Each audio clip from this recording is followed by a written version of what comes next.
Hey, true crimers, partners in crime. It is Wednesday, May 7th, and I wanted to come on here to talk about the case of Jack and Lilly Sullivan out of Nova Scotia. As I always have to do, this is my own opinions for entertainment purposes only, my speculation and my thoughts. Please form your own opinions. Again, just for entertainment purposes only. Now let's get into it. So I just got back from a rabbit hole, just trying to get all the information I could possibly get together. And honestly, there's not a ton of information other than a lot of like speculation and people are going, wild on social media. But these are the facts. These are the facts. Jack's 4, Lily's 6.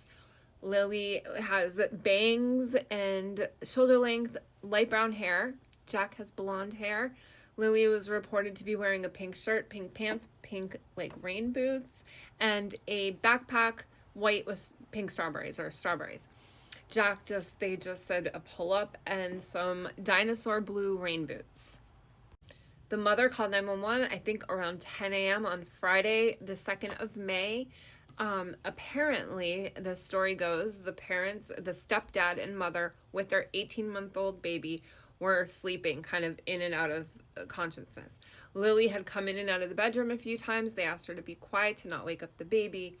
And I guess they heard Jack in the kitchen.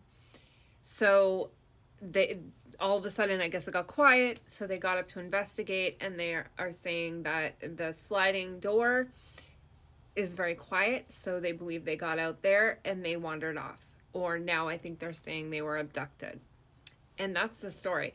Since then, there has been an enormous scale search for these kiddos. Huge. Everything you could possibly throw out a search is being done.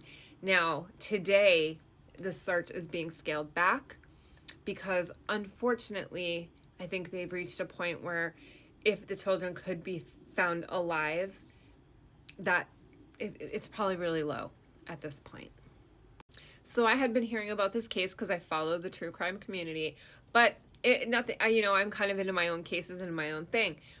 Once a case is being brought up quite a bit from all angles, I pay attention. Usually it will take something to trigger that attention. And for me on this case was the fact that the mother has left the home and has blocked the stepdad on social media. That right there, red flag to me. And so I dug in. I have watched interviews with the mother and the stepdad. So these are just my opinions, but the mother's interview had red flag and script written all over it. The emotions that you want to see, I say want to see because meaning in the sense of them being not guilty. Not much emotion, talking in a lot of we form, meaning we, her and her husband, partner, and just very kind of matter of fact about it all. And she brought up a lot of unnecessary information, and there's a lot to say here.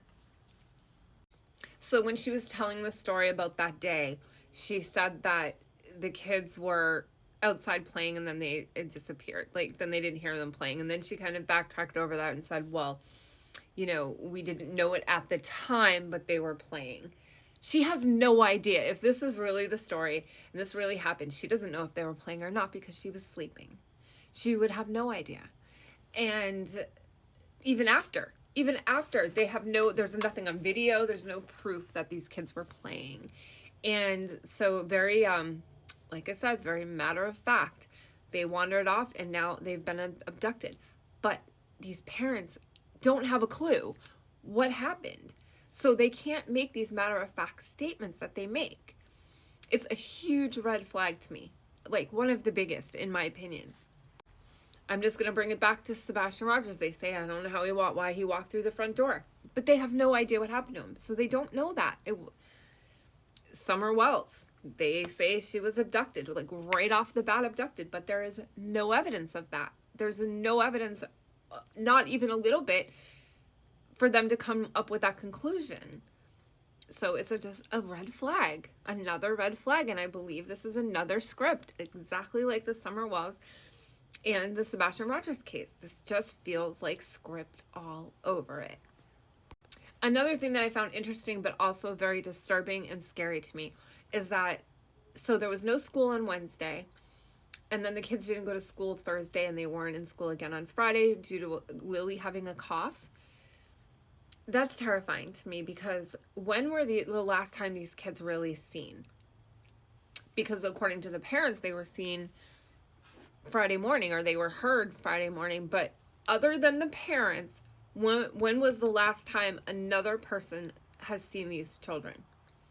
That is I'm sure the law enforcement knows this, but it's a question I would like to know for sure, because who's to say they really went missing on Friday morning?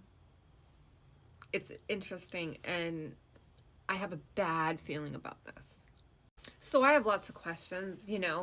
Why are the parents sleeping at 10 a.m. with 2 toddlers, 2 young kids, one possibly sick, even not sick though? Why are they both sleeping? There's 2 parents there.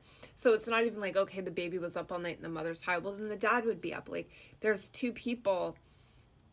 The 2 toddlers should not be up on their own, right? Like, what do you guys think on that? And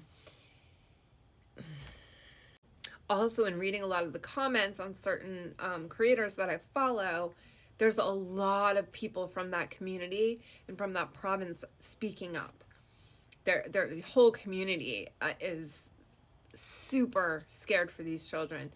And there is so many comments stating that there is no possibility of an abduction in that area. It is super rural, covered in woods. And I mean, you can never say never, right?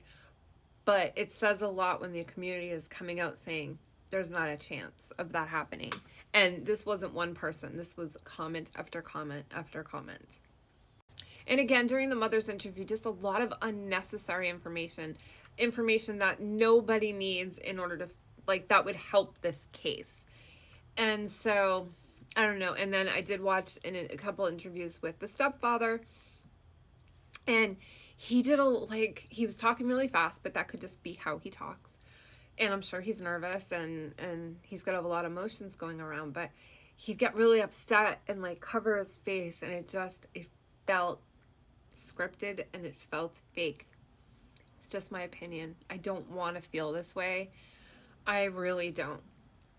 It's also odd that there was a big argument on Saturday between the families. I think her family, the mother's family, was accusing the stepdad of doing something, and so then his family and his mother got involved, and so the mother has left and blocked him on social media, so there's drama there.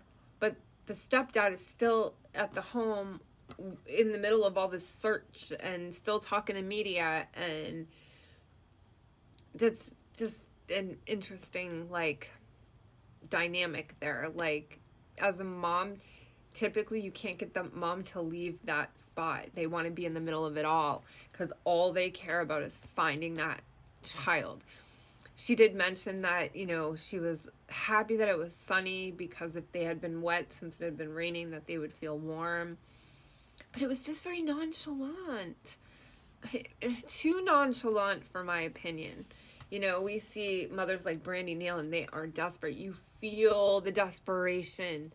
They want to know that their child's their baby. If as a mom, and thank God I don't know what this is like, but as a mom, oh my gosh, if I don't know where my kid is, I am going to be terrified of every scenario, and I would not be able to even stand the fact of not knowing if he was hungry, scared, okay, all cold, all the things. And my youngest is 18, and I would still feel that way now. So I don't have a good feeling about this case at all. So those are my thoughts. I'm going, I've only had a couple hours to really dig into this case, but so far that's what I have gotten. And that is my, initial opinion of the case. Is I have a bad feeling. I think there's a lot of red flags. So I would love to know. So I want to know your thoughts. I want to know everything. I want to know, have you been following this case? What are your initial thoughts on it? What are your opinions? Please let me know in the comments below, and I will keep up with this case and I will bring you the facts as they come in. I will see you in the next one.